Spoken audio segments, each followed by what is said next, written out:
It's a new episode of Real School. And it's the best episode yet. That's because I'm in it.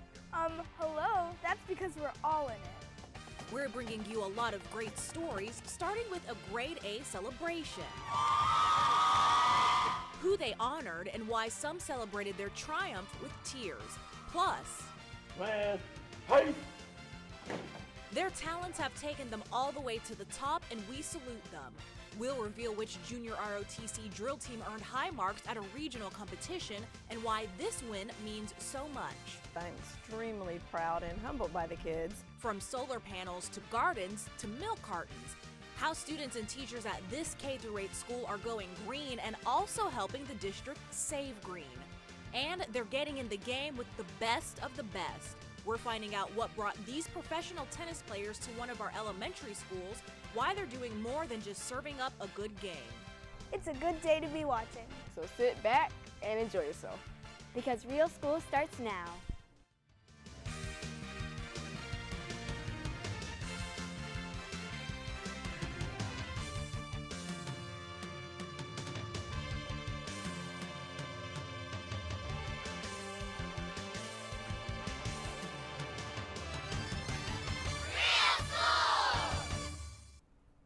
Hi, and thanks for tuning in to this episode of Real School. It's going to be a fun show, and I know the other hosts can't wait to be on.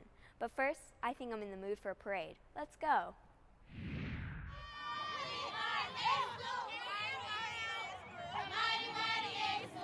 Did you catch that? This is an A school. This is an A school kind of parade taking place at A. Philip Randolph Academies of Technology. They're celebrating, well, you probably guessed it, their very first A grade. But you know what's really cool about this celebration? That's the marching band from Ed White. And this is a band from a nearby middle school. Meaning this celebration wasn't just for A. Philip Randolph, but for the whole community. So with a DJ on hand and the entire student body wearing these grade A t-shirts, the festivities begin. This is just awesome. Give yourselves a hand. Come on. This is just incredible. That's Principal Robert Lewis. He made it a point to make sure plenty of guests were there, including representatives from the city, local community groups, and last but not least,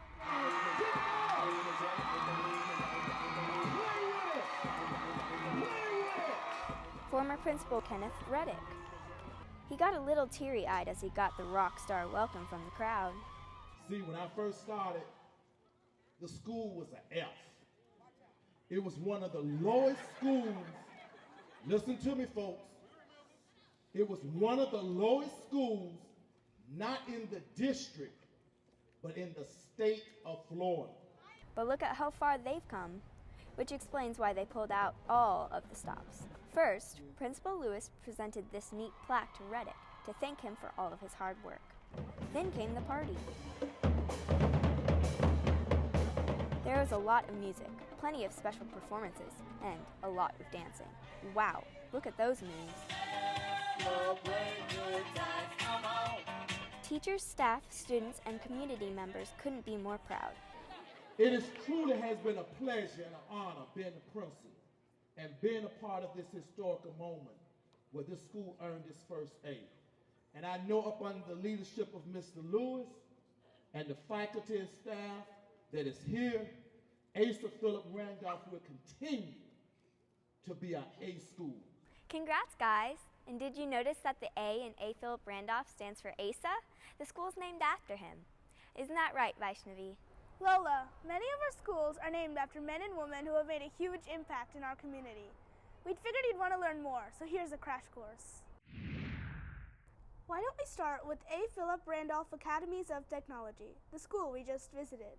The high school is named after Asa Philip Randolph, an African-American leader in the labor movement, and also in the civil rights movement.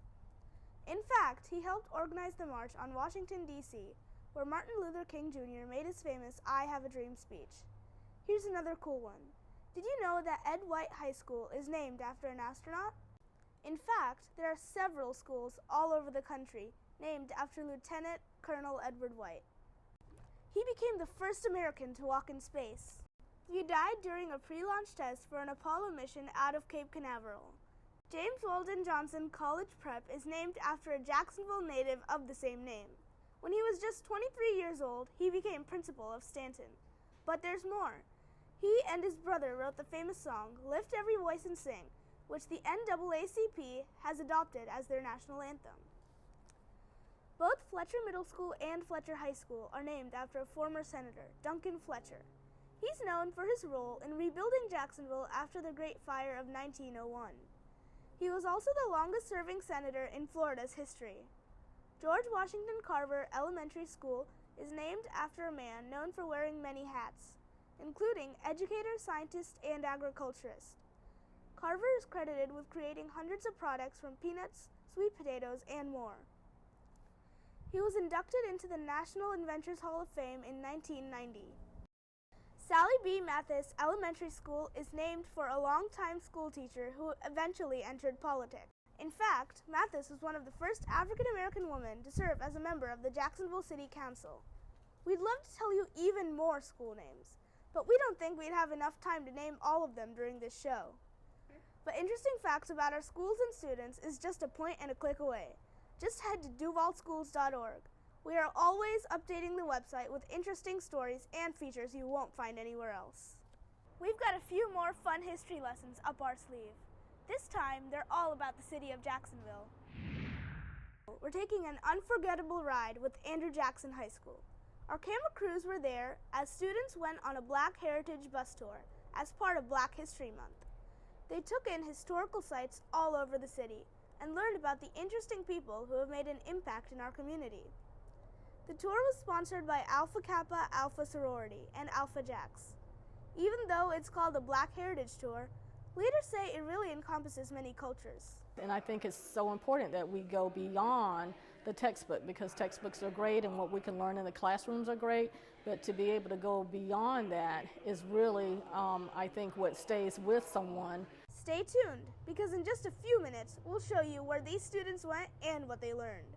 We'll also reveal which local museum gave them a personal tour. We're not done with real school. We're headed to Westview K-8, where students are getting more than just a green thumb. They're learning to live green, why their efforts got them the gold. Plus, he may only be 9 years old, but he's an athlete and an award-winning writer. What this young boy did to get these guys to come to his school. We've got those stories and much more. But first, some trivia. March is a great month to celebrate different types of food. Can you guess which one of these food-related celebrations does not take place in the month of March? Is it A, National Cherry Month, B, National Peanut Month, C, National Sauce Month, or D, National Noodle Month? We'll have the answer right after the break. Before the break, we asked you which of these food-related celebrations does not take place in the month of March. It's A, National Cherry Month. That takes place in the month of February. Yummy. When I think about the cool things going on at this school, I get a little green with envy. But then again, they're always about being green, all the time. On a bright and sunny day at Westview K-8, rays of light are converted into energy. That's thanks to the state-of-the-art solar panels. Not too far from these solar panels is this butterfly garden, full of beautiful flowers and plants. It's the perfect place for two little girls to get a better idea of how butterflies come to life. It's a good opportunity for the kids to come out and find which plants work well with the butterflies. You know, it brings a part of the life cycle all together, not just the plants, not just the animals, but how they coincide together. Whenever it rains at the school, the water is put to good use. It comes from the roof, into this barrel, into these pipes, into this garden. These pots are full with vegetables like onions and strawberries, and students say they're excited about eating them. When I look at the gardens and how they grow and how they grow from the sun and how they get their energy, I kind of like the gardens. There were some radishes in there, some of the fruit that we got to, some vegetables we got to eat from it. If you haven't noticed already, this is a green school. In fact, the school got a huge honor in 2010. The U.S. Green Building Council named Westview as a LEED Gold School. Oh, I'm very proud. I'm extremely proud and humbled by the kids and the teachers, because they work really hard to make this happen each day. To earn that kind of award, the school has to prove that they are doing a lot to conserve energy. For example, everyone here recycles. It is normal for students to fill up containers like this and take them to the cafeteria, where they end up in huge recycling bins. Having an entire school as a resource for the kids to explore, and then they pull in the little things like recycling as well in the gardens, it's an amazing task for us, but it's wonderful. Speaking of the cafeteria, did you know students are also encouraged to recycle milk cartons? That's different. And when you leave the cafeteria, you'll see signs like this all over the place. They let passersby know the different ways the school is saving energy. You can even see the ways the school is helping the environment in the parking lot. There are special parking spaces for fuel-efficient cars and also for people who carpool. For those who work here, every step they take yields a reward. The biggest knowing that students are practicing green habits at home. So we can make the earth a better place and keep it clean. Once in a while, we'll go and take some metal and scraps out, and we'll go out and take them in the recycling bin. I think the parents like the energy usage that we're teaching the kids because they are able to go home and articulate it. And some parents even joke about how the kids are coming behind them, turning off lights, or yelling at them about don't throw those things away or whatnot. So clearly the kids are learning it and taking it back home. Now, I wouldn't be a good host if I didn't tell you how you can get green. So here are a few ways you can get green at home.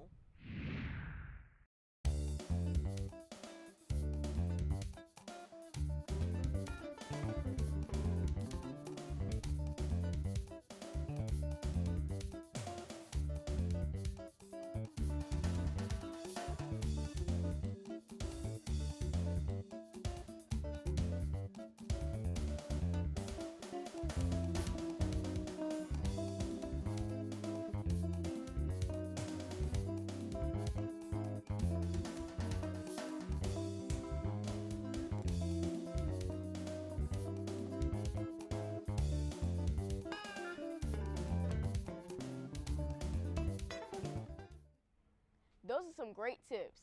Now let's talk to Lola. She's got a great story about a great school. Hey, Lola. D'Angelo, you could say they're number one, numero uno, the cream of the crop. And I'm talking about the Air Force Junior ROTC at Sandalwood. James Hunt, as you ever serve! This is how class begins. Everyone is at attention. Their first task of the day is to look over each other's uniforms. So they're cleaning up, shining shoes, and checking everything twice. It's right there. If you're thinking these students are pretty impressive for high schoolers, you're absolutely right. These are just some of the Air Force Junior ROTC students at Sandalwood High School.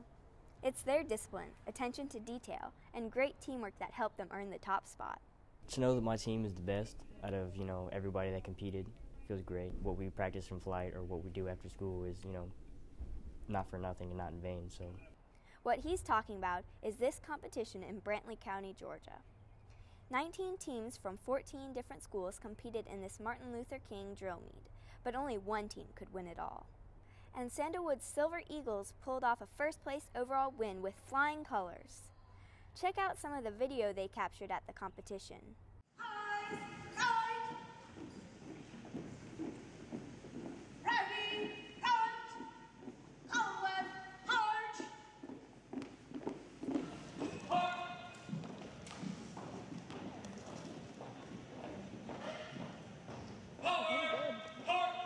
It's definitely nerve-wracking.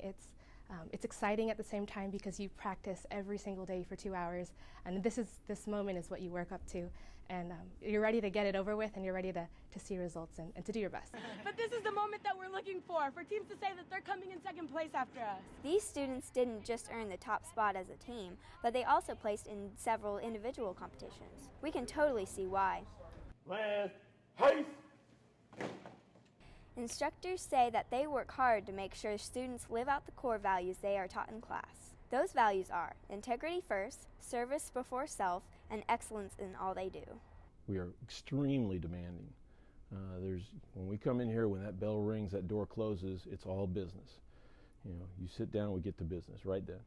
First Sergeant, Charlie Fight is prepared for drill regulation sequence. We run it just like a regular military unit. So the upperclassmen are teaching the underclassmen to be upperclassmen leaders in 3 to 4 years. So our program there's no better way to do it than what we have right here. There's a lot of teamwork. Like, a lot of people say it's individual, it's all about you, but it's about the person next to you, wingman concept. We look out for each other. It's that very attitude that has kept this program on top. After all, that competition in Georgia isn't the first they've won. They have a ton of trophies to show and even have won some national competitions. Beyond winning the prize, these students say they have something even more valuable, lifelong lessons and character traits that will follow them for the rest of their lives. Well, it raises my confidence for anything I want to go for. It's the leadership skills, the service. Since I plan to be in the Army, it's helped me out a lot since, I'm getting the leadership skills and, the management and, the ability to be able to lead people in hard times. Just don't take it as a class, but really apply the things we learned in this class to your life. You can really achieve the things you want to achieve. What great work! Congrats, guys! Well, we're heading to the last stretch of real school.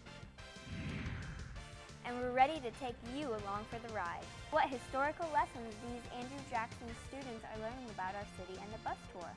Plus, we're hitting the tennis courts with some of the best tennis players out there. Find out why these professional athletes brought their game to Duval County. But first, some trivia.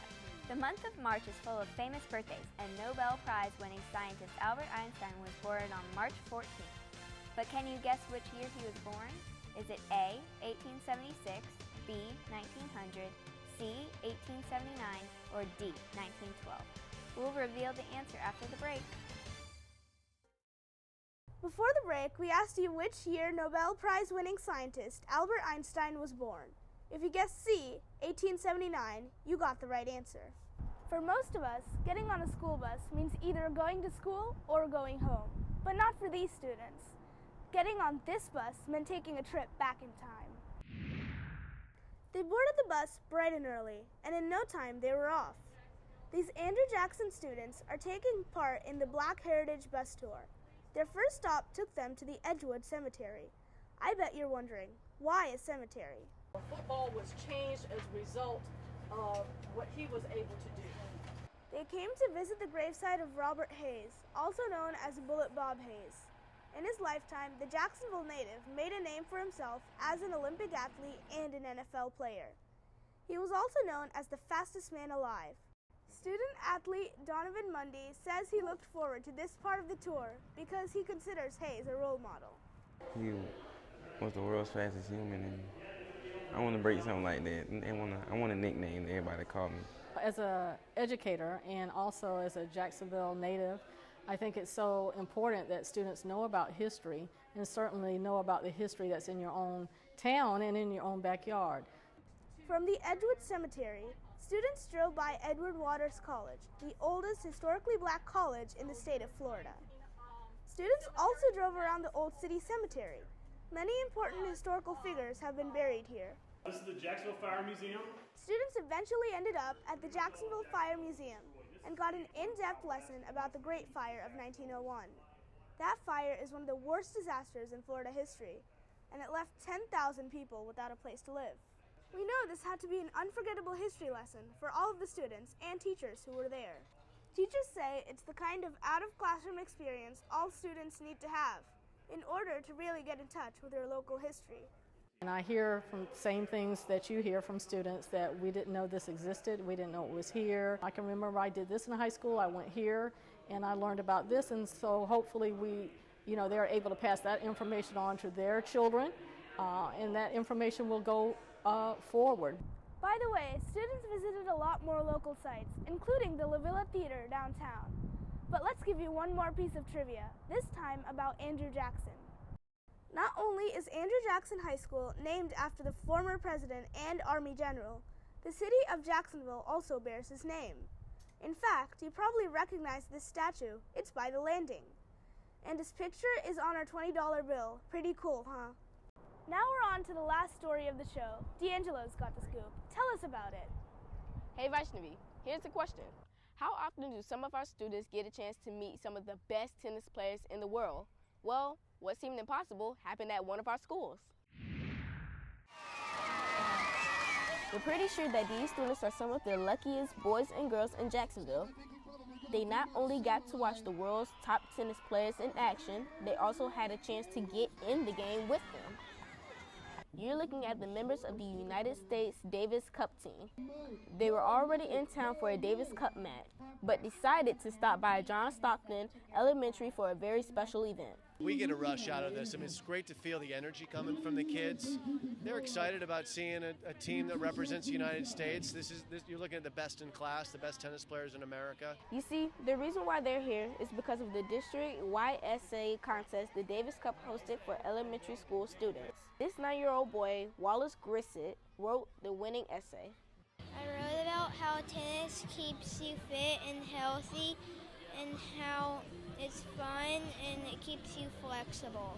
Nothing is more important to these athletes than to make sure all of these students are getting in shape while having fun. Part of their visit, the team hosted a 10 and under clinic for the school, complete with smaller tennis rackets, a shorter net, and different sized balls. For kids of this age to play with real rackets and real tennis balls and real size court, it makes it very difficult. So to have the 10 and under version, the smaller net, the heavier balls, and the smaller rackets, it makes it a lot easier for them, and hopefully a lot of these kids will pick up tennis, for a sport that they're going to continue to pursue.